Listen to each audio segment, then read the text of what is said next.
ഞാൻ എന്റെ ആറിന് വേണ്ടി പ്രിപ്പയർ ചെയ്തത് അപെക്സ് RN prep എന്നാണ്. ആരുടെ ഒന്നും ഇങ്ങനെ കേട്ടു ചെയ്യണമെന്ന് വെച്ചാൽ ഇൻസ്റ്റാഗ്രാം തപ്പി നോക്കിയപ്പോ ഒരു ചേച്ചി കരഞ്ഞ് സാക്ഷ്യം പറഞ്ഞു എന്റെ ടീച്ചറുകാരോട് ഞാൻ പിന്നെ പെട്ടെന്ന് അത് സ്ട്രൈക്ക് ചെയ്തു. ഒരു കരയായിരുന്നു. അപ്പൊ തന്നെ ഞാൻ ഇൻസ്റ്റാഗ്രാമിന്റെ അവിടെ ബട്ടൺ നിൽക്കലും മാം എന്നെ കോണ്ടാക്ട് ചെയ്യലും ഒക്കെ പെട്ടെന്നായിരുന്നു.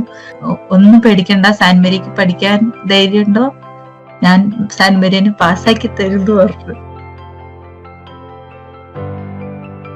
ഹായ്, എന്റെ പേര് സാൻ മരിയ. ഞാൻ ഓസ്ട്രേലിയയില് മെൽബൺ എന്ന് പറഞ്ഞ സ്ഥലത്താണ്. ഞാൻ എന്റെ RN വേണ്ടി പ്രിപ്പയർ ചെയ്തത് അപെക്സ് RN prep എന്നാണ്. ഒന്നും അറിയാത്ത എന്നെ, അതായത് ഒന്നും എൻക്ലക്സിന്റെ ഫുൾ ഫോം അറിയില്ലായിരുന്നു എനിക്ക്.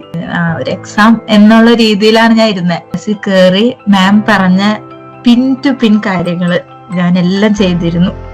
ഇത് ചെറിയ കാര്യങ്ങളും നമ്മൾ ക്ലാസ്സിന്റെ ഇടയ്ക്ക് പറയണ, ഇപ്പൊ അറിയാത്ത ഫ്രഷേഴ്സിനെ, ബിക്കോസ് ഞാനൊരു ഫ്രഷർ ആയിരുന്നു, ഇതിപ്പോ കുറെ പ്രാവശ്യം എഴുതണവർക്ക് ഞാൻ പറയണ നിങ്ങൾ മുന്നേ ചെയ്തതൊക്കെ മറന്നു, മാം ഇനി എന്ത് പറയണോ അതിലൂടെ പോയാൽ മതി.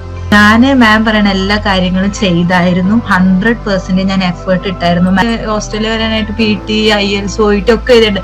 അവിടെയൊക്കെ അവര് പഠിച്ചത് നമ്മളെ പുറകിലേ പിന്നെ വരില്ല, മാമാണെങ്കിൽ എന്നെ കൊണ്ടേ പോകുന്നുള്ള രീതിയിൽ.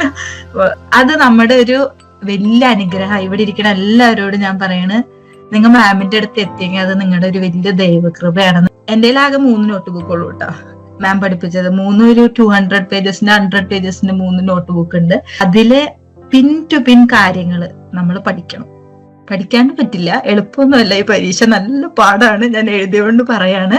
ഞാൻ ഫസ്റ്റ് അറ്റംപ്റ്റ് ജയിക്കുന്ന വിചാരിച്ച ആളെയല്ല. ഞാൻ 1 ഇയർ ഗ്യാപ്പ് കഴിഞ്ഞിട്ടാണ് പരീക്ഷ എഴുതുന്നത്. പക്ഷെ റെഗുലർ ആയിട്ട് പഠിച്ചിരുന്നു.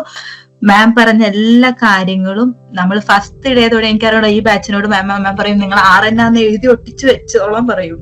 മാം പറഞ്ഞത് ചെയ്തോ നിങ്ങൾ ജയിച്ചിരിക്കും.